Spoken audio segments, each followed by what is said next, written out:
Bueno, muchas gracias, Daniela. Y vamos a escuchar ahora a la tercera expositora que tenemos hoy, que es la doctora Claudia Cesaroni.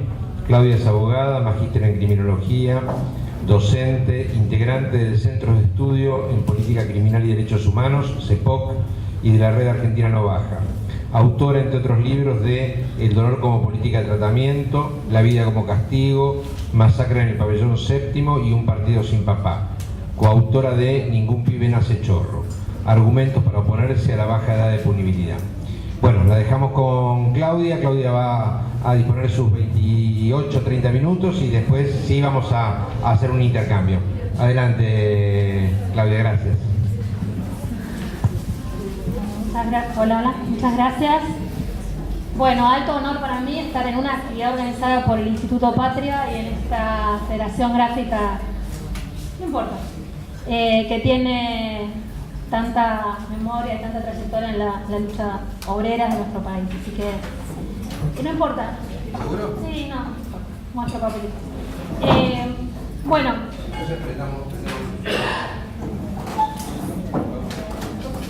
No, pero vamos a perder tiempo, no importa. Yo fui tomando nota de algunas cosas que decían, por eso me gusta el final. Las compañeras y compañeros. Una cuestión fundamental, lo que decía Damián, sobre la cuestión del dolor. Y yo pensaba, claro, pero al mismo tiempo, Daniela nos dice, hay gente que quiere dar dolor. Y eso es una cosa que decimos muchas veces. Recordemos siempre, en realidad lo dice Nils Christie, vamos a reconocerle la autoría al criminólogo noruego Nils Christie, que tiene un libro que se llama Los límites del dolor, que siempre le recuerda a todas las personas que tienen algo que ver con el sistema penal exactamente eso que decía Dami, que están repartiendo dolor, que nunca se olviden de eso. Pero al mismo tiempo hay una parte muy importante de la sociedad que quiere que se reparta dolor y que supone que la única manera de que un adolescente, un adulto, pero también un adolescente, aprenda es sufriendo, ¿no? Que es un poco lo que vos planteabas. En esa cuestión tenemos que meternos para discutir y a mí, digamos, un poco lo que yo vengo a decir es algunos argumentos para discutir por qué no hay que bajar la edad de punibilidad. Y aquí aparecen dos cuestiones, ¿no? Una cuestión es si hay que reformar, son como dos cuestiones que van en paralelo. ¿Hay que reformar el sistema penal juvenil actualmente vigente, que describía Damián, una ley que lleva la firma de Videla, la firma de Rodríguez Varela, ministro, una ley de genocidas que es con la que regulamos la vida penal de nuestros adolescentes? Bueno, todos podríamos acordar en que sí, ¿no? Que es necesario, que es un baldón, es una vergüenza que nuestros adolescentes sea regulada su vida, un aspecto de su vida con una ley firmada con Videla. Sobre todo porque en los últimos 12 años, los previos a estos 3 nefastos, hubo varias leyes que regularon la vida de los adolescentes, seguramente las habrán hablado en nuestras sesiones, ampliando sus derechos, ¿no? Y ahí hay una primera cuestión que yo quisiera prestar atención, que es la edad de 16 años en la vida de nuestros adolescentes. Probablemente ya lo hablaron, pero solo para recordarlo, aumentamos la edad a partir de la cual un adolescente ingresa al mundo del trabajo. ¿Por qué? Porque nos interesa que esté más tiempo en la escuela. Bajamos la edad a partir de la cual un adolescente tiene el derecho a votar, porque le ampliamos sus derechos ciudadanos.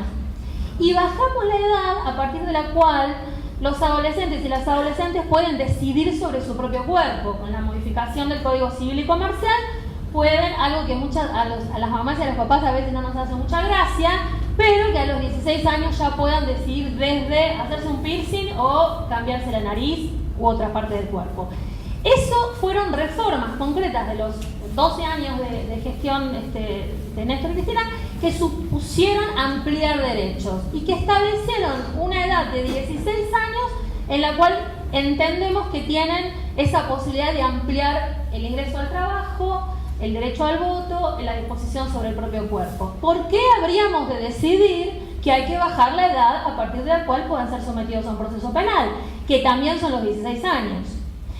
Y esa edad de 16 años, a mí me gusta, Damián un poco ya lo mencionó, pero lo voy a recordar nuevamente, también está asociada en la historia de nuestro país a momentos políticos determinados, de ampliación o de reducción de derechos. La primera vez que se establece, digamos, una edad de punibilidad en términos aplicables a todos los adolescentes del país es por exclusión, es decir, el Código Penal del 1921 dice: por debajo de los 14 años no son punibles, los menores no son punibles. Por lógica, todo lo que está por encima de los 14 años se le aplicaba el mismo Código Penal que a un adulto. Eso dura hasta el año 54, y no es casual eso, obviamente, no me voy a poner a hacer peronismo acá, pero es obvio, ¿no? Año 54, Ley General de Protección a la Infancia, en el marco de una ley que amplía derechos, se sube la edad de punibilidad, ¿no? Y es interesante porque no es una ley penal, sino que es una ley general de protección de la infancia cuyos primeros 13 puntos o 13 artículos se refieren al tema penal. ¿Hasta cuándo dura eso? Atraviesa todas las dictaduras, gobiernos semidemocráticos, democracias restringidas, hasta la dictadura del 76, que deroga por una ley ómnibus aquella Ley General de Protección a la Infancia, y entonces vuelve todo atrás como en 1921.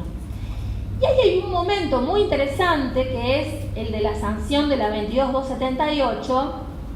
No me voy a detener mucho, pero es un momento interesante para analizarlo. Cualquiera que quiera analizar las leyes de la dictadura puede ir al archivo intermedio del Archivo General de la Nación y revisar los expedientes. Ustedes saben que en ese obviamente no había poder legislativo, ¿no? Funcionaba algo que se llamaba CAL, que es la Comisión de Asesoramiento Legislativo, integrada por representantes de las 3 Fuerzas Armadas, ¿no? Las leyes, lo que llamamos leyes, que en realidad no lo eran artefactos jurídicos creados por burócratas al servicio de los dictadores, pero que como luego fueron validadas por la democracia, llamamos leyes. En el año 78, un grupo de funcionarios del sistema penal de menores, un fiscal en particular, se dirige al presidente de la Nación y le dice: mire, señor presidente Videla, ya no es tan grave la situación del terrorismo, podríamos volver a los 16 años. Porque la 14.394 durante 20 años nos sirvió para abordar la problemática de los jóvenes. Y en realidad podríamos, ya pasado el momento más duro, no cito textual porque no me puedo poner a leer, pero dice eso, el sentido de lo que dice es: ya pasó la etapa más dura del terrorismo, finales del 78, principios del 79, efectivamente la represión más brutal ya había sucedido. Entonces podemos volver a pensar en que la edad de punibilidad vuelva a los 16 años. Se arma entonces una comisión de trabajo integrada por jueces, fiscales, etcétera, burócratas. ¿Quién es en ese momento el subsecretario de Justicia? Jorgelina se ríe porque yo lo cuento siempre, pero bueno, el público se renueva. ¿Quién era el subsecretario de Justicia de Videla? Roberto Durrié. Daniela mencionó a Bloomberg.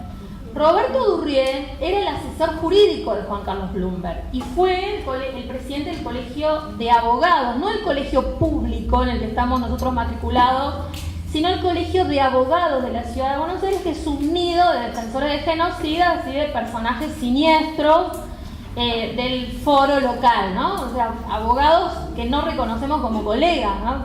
Sujetos nefastos, casi todos hombres además, yo diría que casi todos, diría. Entonces, ese subsecretario de Justicia de Videla, del año 79, que arma esta comisión para discutir si hay o no que generar un nuevo régimen penal juvenil en ese momento, es el mismo que después introduce en nuestro Código Penal y en plena democracia, y yo creo que esto hay que decirlo, hacerse cargo y discutirlo, en el año 2004, reformas nefastas a nuestro sistema penal. Es decir, aquella dictadura, a través de ese subsecretario de Justicia, introduce modificaciones jurídicas muy graves en nuestro Código Penal, que también afectan a nuestros jóvenes, porque eleva las penas, por ejemplo, a 50 años. Entonces, cuando ahora a un pibe le tienen que dar una condena atenuada, como decía Damián, es verdad, ya no se imponen más penas iguales que a un adulto o penas perpetuas, luego de que hubo una resolución de la Corte Interamericana de Derechos Humanos, porque en la Argentina hubo penas de prisión perpetua a adolescentes, pero le meten 27 años, porque la pena atenuada de 50 son 25, 27, 28. Volvamos al 79, arman esa comisión, discuten un sistema sistema penal juvenil, lo elevan a la presidencia de la Nación y de presidencia vuelve y dice, está todo bien, menos la edad. No vamos a subir la edad de nuevo, manténganla en 14 años. La comisión insiste, dice, no, pero por esto, por esto, por esto. Es más, preguntan a todo el país, dicen, ay, ¿cuántos detenidos hay de 14 y 15 años? No había ni uno. No había, por delitos, comillas, subversivos, no había. Había una chica de 17 años que en realidad era una piba secuestrada en Mendoza, Luz Panjol, que la pasan como detenida, pero en realidad era una secuestrada que luego fue legalizada. No había. Sin embargo, se impone obviamente la decisión de la Presidencia de la Nación, se sanciona la 2278 con 14 años de edad. Eso dura hasta mayo de 1983, 35 años. Yo creo que en el marco de las negociaciones previas al retorno a la democracia, que como ustedes saben, no volvimos a la democracia tomando el Palacio de Invierno, sino negociando con la última junta. En ese contexto se liberalizaron algunas leyes y esta también, entonces la edad volvió a establecerse en 16 años. Desde mayo de 1983, hace 35 años, la edad de punibilidad de los adolescentes está en 16 años. ¿Cuándo aparece la discusión de bajar la edad de punibilidad? Bueno, igual que en Bloomberg, cuando hay un hecho grave en el que esté involucrado un niño o un adolescente. Esos son los momentos y eso atraviesa todos los periodos democráticos. Todos. La última vez que estuvo más cerca de llegarse a lograr esa baja edad de punibilidad fue en el año 2009. Después de que del asesinato del señor Capristo, probablemente ustedes se acuerdan, un episodio muy trágico en el que un adolescente de 14 o 15 años intentó robar un auto, el padre de ese adolescente, Lanús, el padre del joven que venía manejando el auto, que era el que iba a ser robado, salió armado a tirotearse con el niño que estaba robando y el niño disparó y mató al señor.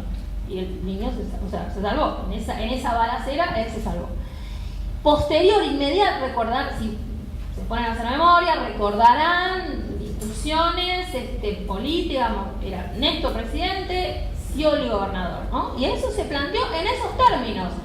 Yo quisiera tener las manos más libres para poder hacer determinadas cosas, pues usted las tiene, ¿no? En esos términos se discutía, bueno, en esos términos se discutía públicamente. Y entonces llegó un proyecto al Senado de la Nación en julio de 2009 que fue aprobado por unanimidad, un proyecto que fue la reunión de varios proyectos de integrantes del Frente para la Victoria. El proyecto original era de Gerardo Morales, les digo todo, pero los otros eran de Vilma Ibarra, de Sonia Escudero, digamos, había de Marita Perceval, o sea, todos se pusieron de acuerdo en bajar la edad de punibilidad. Y lo votaron todos y todas, menos una senadora que siempre nombro porque la llevo en el corazón, que es Teresita Quinquela, ¿no? De Chaco. De La Rioja. No, Santiago. No. De La Rioja, perdón, de La Rioja. Bien. Todos los demás votaron esa baja edad de punibilidad. La votaron además en condiciones vergonzosas, ¿sí? Audiencias públicas, el 8 de julio de 2009, un día después era el 9 de julio, feriado nacional por la independencia, y el 10 de julio, feriado sanitario por la gripe A, y luego las vacaciones de invierno, con lo cual en el Senado, cualquiera que conozca el Senado sabe que no había nadie, ¿no? Estaban todos con las valijas preparados para irse, y votaron la baja edad de punibilidad. Ese proyecto, ¿por qué se cayó? Porque en diputados las alianzas fueron otras, como muchas veces pasa a favor y en contra del bien, y en este caso a favor del bien, cuando al año siguiente llegó ese proyecto de diputados, una alianza en la Comisión de Legislación Penal entre el Frente para la Victoria, Proyecto Sur, en ese momento llamado el EDE, el partido de Martín Zabatella, el GEN, y ahí va con un rol fundamental jugado por el diputado Alcuaz, diputado que se puso al hombro el no a la baja edad de punibilidad, con argumentos nuestros, los argumentos del CEPOC y de todos los que estábamos dando vueltas diciendo no, se lo puso al hombro y por un voto de diferencia en la Comisión de Legislación Penal no pasó ese proyecto y se cayó, tampoco pasó en la de niñez y se cayó. ¿Cuándo vuelve el tema? Bueno, y ahí yo creo que hay que plantear el contexto político, que planteaba recién Daniela. Obviamente, en el contexto de recorte de derechos y de expansión de lo punitivo que implica el gobierno de Cambiemos, aparece otra vez la idea de bajar la edad de punibilidad. Y otra vez utilizan, y en este caso de un modo perverso, falaz, mentiroso y miserable, un asesinato, el de Brian Alinaco, cometido el 24 de diciembre de 2016, por el que los medios, la policía y el ministro Garabano, a la media hora de que haya sucedido, acusa a un adolescente, también llamado Brian, como el niño asesinado, que no tenía nada que ver con el hecho, pero que estaba por ahí, que era del barrio, que era hijo de peruanos, cuya madre estaba con arresto domiciliario, cuyo padre había estado preso por narco, y que daba perfectamente el perfil para ser acusado del autor del hecho.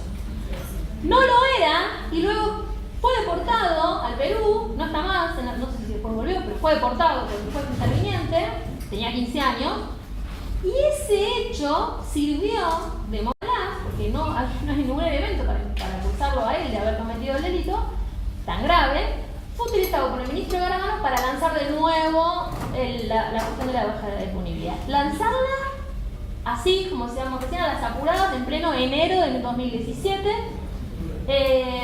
Ahí se conformó, porque a mí me parece importante hablar de las resistencias y de cómo nos organizamos para enfrentar estas políticas. En ese contexto se conformó la Red Argentina No Baja, creada por varios que estamos aquí, y organizaciones políticas, sindicales, personas, organismos de derechos humanos, en pleno enero, 11 de enero creo que nos juntamos en la legislatura para oponernos a la baja. Y así se formaron otras redes también en la provincia de Buenos Aires y a nivel nacional, por lo menos 3. 3 porque somos ridículos, porque todos nos formamos por lo mismo, o sea, no hay ninguna diferencia, salvo diferencias que van por otro lado, no en oponernos a la baja. Somos todos en la misma.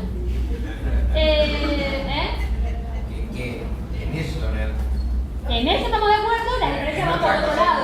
No, por eso digo, que se formen 3 redes contra la baja es ridículo, porque en eso estamos todos de acuerdo. Después las diferencias vienen de otro lado. Que ahora por ahí están animadas, pero las redes siguen, no importa, estamos ahí. Hacemos cosas conjuntas, no hay problema. Entonces ahí, ¿qué pasa? Lo primero que tenemos que hacer es enfrentarnos a la decisión del gobierno nacional de construir un respaldo a su decisión de bajar la edad de punibilidad. ¿Qué hace el ministro Garabano? En el marco de su proyecto y programa 2020, que es Garabano quiere quedar en la historia como el que reformó la justicia, ¿no? Que cambió la cara de la justicia. Estos tienen una cosa como de refundadores, ¿no? Entonces se quiere cambiar la justicia. Entonces, en este plano convoca una convocatoria falsa, porque no va todos los que quieren ir, sino para poder llegar a que te inviten a las reuniones tenías que mandar un escrito y te metían en una página y algunos decían que sí y otros que no, para discutir todo un sistema penal juvenil nuevo. Y entonces lo que hace, vamos a hacer 8 mesas, pleno verano, enero y febrero, martes y jueves, en el Ministerio de Justicia. Y vamos a dejar para el final, dice el subsecretario de Justicia Casares, que era el que llevaba adelante la discusión, el tema de la baja lo vamos a dejar para el final, porque vamos a ir en todo lo que estamos de acuerdo. Entonces, efectivamente, fueron poniéndose de acuerdo, ahí participaron algunas de las organizaciones de la red, no quisimos ir, otras dijeron que sí, UNICEF Argentina participaron gobiernos provinciales, y fueron discutiendo lo que tenía que tener un nuevo sistema penal juvenil, una nueva ley. Se fueron poniendo de acuerdo en todo lo que todos estamos de acuerdo, ¿no? Medidas alternativas, el control de la prisión preventiva, último recurso. La formalidad, ¿no? El garantismo aplicado a un régimen penal juvenil. Claro, dejaron para el último día la discusión sobre la edad. Exactamente el último día, el 23 de febrero. La última mesa discutía eso. Y ese día, arriba, había 40 organizaciones o personas, representantes de organizaciones, y en la calle, decenas de personas que nos oponíamos a la baja. ¿Cuál fue el resultado de ese debate? 32 de esas 40 dijeron no a la baja. 3 dijeron sí, y una de esas es la Fundación Sur, que hace décadas que lleva como bandera la baja de edad de punibilidad. La misma que llevaron a nivel continental con Emilio García Méndez, planteándola como la panacea para los adolescentes, con los resultados que aquí se mencionaron, de más prisión, más pibes presos, y edades de punibilidad de 13 años, como hay en Uruguay, por ejemplo, 12 años reales, como hay en Brasil, etc. 3. La Fundación Sur, la organización Usina de Justicia, que está integrada por Carolina Píparo, legisladora de la provincia de Buenos Aires, y Diana Cohen Agres, personas que han padecido, obviamente, situaciones muy dolorosas de su vida. Y yo me quiero detener en una cosa. A veces se nos plantea cuando hablamos de esto, desde cosas horrendas, tipo ojalá te maten a tu hijo, ojalá te violen a tu hija, hasta vos hablás porque no te pasó, o con el dolor, cómo podés discutir con una persona que padeció ese dolor. Yo creo que lo que uno tiene, o por lo menos lo que yo planteo es, yo no discuto con el dolor, pero si a partir del dolor se me impone una política pública que afecta a personas concretas, yo discuto con esa política pública, no con el dolor de esa persona. Ahora, si esa persona es legisladora, yo tengo que discutir con ella como legisladora, no discuto como mamá del bebé que Carolina tenía en la panza y perdió, porque eso es de una perversión que obstruye cualquier posibilidad de discusión. Entonces, esa fue la otra. Y el tercero que estuvo de acuerdo con la baja, creo que era un representante de la UCD, una cosa china. No era el. La entidad psicológica dijo que no sabía muy bien. No, sí. Después, 5 que no, ni sí ni no, y 32, o sea, el 80% de los 40 dijo no a la baja. Eso en cualquier ámbito humano, deportivo, futbolero, rugby, es goleada, ¿no? O sea, 32 a 3, sobre 40, 80%, muy bien. El subsecretario de Justicia al día siguiente dijo, de política criminal, al día siguiente fue muy, no es gracioso, son perversos, pero quiero decir, a las 9 de la mañana dijeron, bueno, el resultado fue este, vamos a retirar el proyecto. A las 10 de la mañana, eso que estaba en internet, en Clarín, desapareció y dice, vamos a insistir con el proyecto. Yo no puedo mostrarles, pero hay una foto que muestra a la ministra Bullrich en esa mesa, porque la ministra Bullrich la ministra de Seguridad fue a discutir la baja edad de punibilidad. ¿Por qué? Pero no es la única vez que se planteó desde ese lugar. Cuando se votó en 2009, una de las informantes de los proyectos, que era Sonia Escudero en el Senado, el representante del peronismo federal, de Romero, que hoy es senador, empezó su discurso diciendo que recordaba las marchas de Bloomberg y cómo a partir de las marchas de Bloomberg se había empezado a discutir en la Comisión de Seguridad Interior del Senado este proyecto de nuevo régimen penal juvenil. Digo esto porque seguridad interior, ¿qué discute? ¿Qué tiene que ver con seguridad interior? La policía, no tiene nada que ver con la situación de los adolescentes, pero ahí se empezó a discutir. ¿Qué tiene que ver Patricia Bullrich? No tiene nada que ver, porque hasta está fuera por franja etaria de su universo de intervención. Pero ella estaba ahí defendiendo, por supuesto, la baja edad de punibilidad.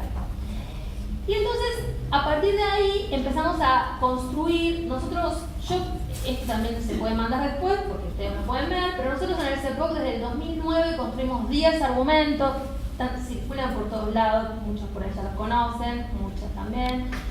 10 motivos para decirle no a la baja de punibilidad. Yo voy a tomar algunos nada más que me parecen los más, los que son herramientas como más interesantes para debatir. Una, para acá ya se dijo que es el número ínfimo, ¿no? Acá mostraba recién Daniela, yo también traje, cualquiera de ustedes puede ir a mirar las estadísticas de la Procuración General de la Provincia de Buenos Aires, está en la página de la Corte. Este numerito, se ve, 700, casi 20.000, son las investigaciones penales preparatorias del año 2015. Es decir, todos los expedientes que se abrieron para discutir algo, delito, no son condenas, son investigaciones penales preparatorias. De todas esas, 26.000 solamente son de menores de 18 años. Es menos del 4%. Es un dato más. El otro dato es el que nos contaba Daniela. Digamos, nadie discute que el número de hechos en los que están involucrados adolescentes es un número ínfimo. Incluso hay un videíto del Indio que también lo voy a mandar, donde también lo decía el fiscal de la Barría. Se lo dijimos nosotros, nadie discute eso. Ojo, porque cuando quieren volver a meter la cuestión, y lo hace Garabán, lo ha hecho Casares, meten un número que es falso, que es las causas que tienen los adolescentes. Las causas son el pibe que está detenido en la esquina porque estaba tomando cerveza. Fíjense siempre cuando vean esas notas, ¿cuál es la fuente? Si la fuente es el Ministerio de Seguridad, es la policía. Y lo que dice la policía es eso, la cantidad de veces que levanta un pibe y lo lleva a la comisaría. Hace estadística con eso. Cuando leemos notas, por ahí tenía una, el Chucky, 50 veces detenido, 50 veces levantado de la calle, llevado a la comisaría y ordenada su soltura porque no tiene nada para imputársele. Hay argumentos un poco más complejos. Uno es el que sostiene la Fundación Sur, Emilio García Méndez, Laura Musa, hace décadas, y que lamentablemente mucha gente cercana del palo, como algunas de las que nombré hace un rato que votaron en el 2009, compran, que es el de las garantías, ¿no? El argumento sería: hay adolescentes menores de 16 años que están privados de libertad hoy por hoy. A fin de dotarlos de garantías, debemos bajar la edad de punibilidad para llevarlos, que ellos gocen de todas las garantías del sistema penal. Este argumento para mí tiene varios problemas. Un primer problema es que ese argumento no tiene límite. Yo traje algunas notas, yo soy como Minguito que anda siempre con los diarios. Violaciones, nadie sabe quién es Minguito Tinitela, cabrón. Joven, no saben los pendejos. Violaciones impunes por tener 13 años. Esto es de España. En España la edad de punibilidad son 14. Entonces, ese argumento de, para tener garantías, le tengo que bajar la edad, no tiene límite, porque si mañana un adolescente de 13, en nuestro caso de 15, pero si fuera se baja la edad, ¿no? Polémica en España por la iniciativa para disminuir la edad a los 12, porque había pasado un hecho grave en el que había quedado alguien afuera. Pero además, si eso fuera cierto, si para dotar de garantías a un adolescente debemos introducirlo al sistema penal, deberíamos empezar de cero, porque también debemos dotar de garantías a un niño de 10 años al que se le puede imputar un delito, o a uno de 8, o a uno de 6 que se lo puedan... No es cierto que el sistema penal sea la manera de dotar de garantías al sujeto. La decisión de establecer una edad de punibilidad en una edad o en otra no tiene nada que ver ni con el Lerner te odio, ni con la capacidad de comprender los actos.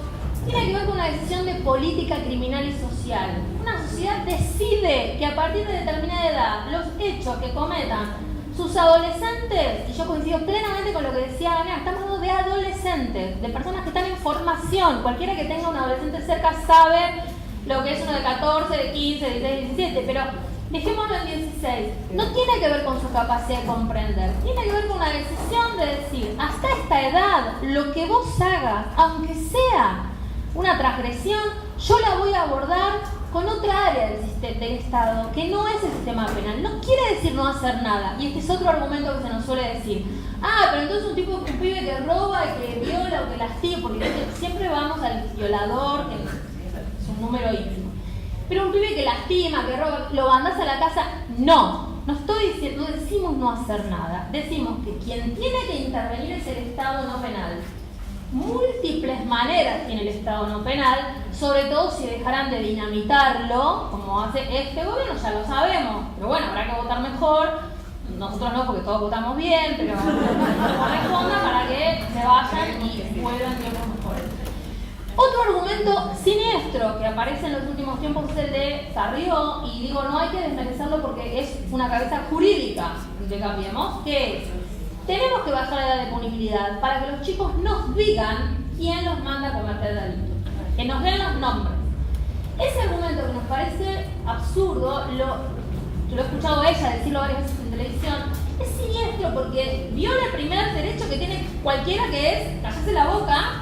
Y en segundo lugar, ahí sí que pone en riesgo gravísimo a esos adolescentes que no, sí, a mí me manda el comisario, a mí me manda el jefe de la barra, a mí me manda el dealer del barrio.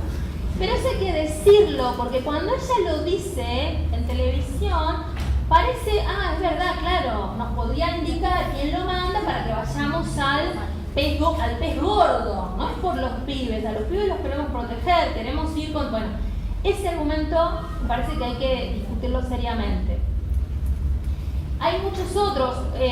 Nosotros una cosa básica que planteamos es que primero hay que cumplir la normativa que no se cumple antes de discutir crear nuevos establecimientos, porque por supuesto cuando se habla de bajar la edad de punibilidad, en el paquete viene vamos a crear una justicia especializada para niños de 14 y 15, instituciones especiales que van a funcionar maravillosamente. Bueno, ¿no? Lo que se decía acá, vayan a ver cómo funcionan, vayan a ver cómo se garantiza, comillas, el derecho a la reinserción, no a los pibes de 16 y 17, a los adultos que tienen todas las garantías del proceso penal y que no hay ninguna discusión sobre su capacidad de cometer delitos, y que tenemos leyes maravillosas de ejecución de la pena privativa de libertad que hablan del derecho a la reinserción. Vayan a ver eso antes de pensar en meter pibitos de 14 y 15 años presos. Y hay argumentos que también para nosotros son políticos, que tienen que ver con la idea de justamente no ir contra los eslabones más débiles del delito, ¿no? Entonces, digamos, los pibes, en todo caso, y con esto cierro y dejo para preguntas, nosotros hemos decidido como sociedad, por ejemplo, que ya no hablamos de prostitución infantil, sino que hablamos de explotación de niños, niñas y adolescentes, ¿no? Menores de 18 años. Puede venir una niña o un adolescente de 17 años y decirnos, yo quiero ejercer la prostitución, yo quiero que este sea mi modo de vida. Y nosotros adultos le vamos a decir, no, nosotros decidimos que vos tenés menos de 18 años y que te vamos a cuidar porque tenés menos de 18 años, porque estás amparada por la convención. ¿Por qué no podemos mirar de un modo parecido a un adolescente? Ya ni siquiera de 16 y 17, de 14 y 15 años. No importa aquello que esté realizando, sino verlo como un niño amparado por la convención y tratar de abordar lo que le esté pasando por fuera del sistema penal, que como se decía acá, es puro reparto de dolor, de vergüenza, de maltrato, y que difícilmente algo bueno pueda hacer con un niño. Gracias y hacemos.